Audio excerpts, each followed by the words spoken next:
Welcome back into Live Now from Fox. I'm your host, Gabrielle Amato, live now from our Orlando studios, 8:17 here on the East Coast. And I do want to bring you a story that we will be monitoring all week long. We're learning more this week about the trucker convoy headed to the D.C. region this week. An event organizer says his convoy plans to shut down the local beltway. Our Fox 5's Melanie Altenwick is live with us right now, and I do want to pull her up here on our screens. Melanie, what is the latest on this story?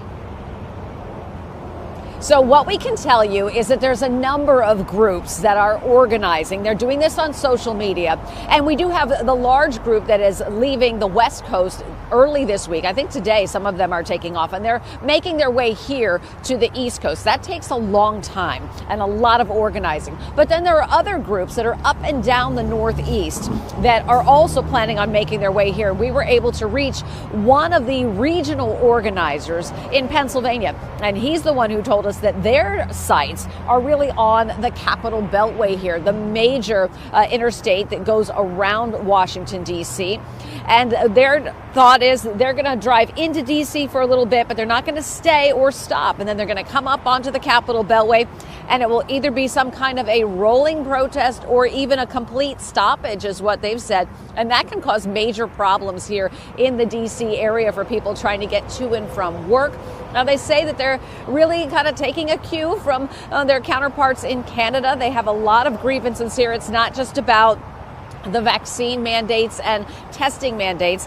This group, at least the folks that we talk to, tell us they're upset about fuel prices. They're upset about trucking regulations, illegal immigration, all of those things they say that they blame the Biden administration for, and they want to come here before the midterms and send a message. Now, this group from Pennsylvania tells us they're planning on leaving this Wednesday, to make their show and their stand here in the D.C. area.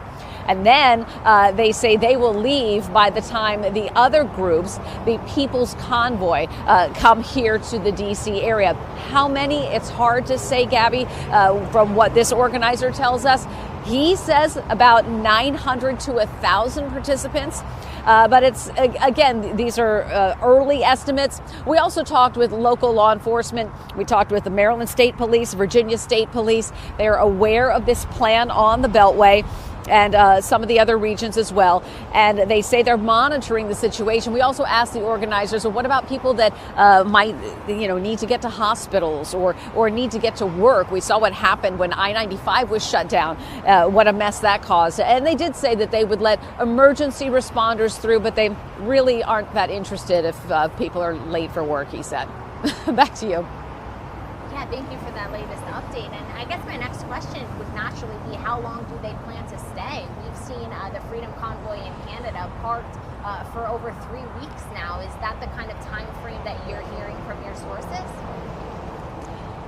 I don't know if it's weeks, but what I can tell you is they have lots of supporters along the route. And what they're doing right now is they're picking drop points, and people who aren't necessarily truck drivers, they're actually coming with supplies, and they're filling trailers full of these supplies for these truckers to come and load up their trucks so they have enough extra fuel, enough food, enough clothing, whatever it is that they might need to be here for a certain period of time. So we're not really sure what the plan is or what it would take for them to feel like they've made their point. But we know that the State of the Union address is March 1st. And the plan, from what we're seeing now, at least the route mapping and the route planning, is for the large group of the convoy to get here sometime around March 3rd or March 4th. How long after that they stay, Gabby, we're just really not sure yet. Lucky for us, we have you on the ground to keep us updated on this situation, and we certainly will be keeping everyone updated, because as you outlined and as we've seen over in Canada, this is a situation that can have massive implications for really everyone involved. So thank you very much for the report, Melanie. Yeah. Stay safe and stay warm. Okay, thanks.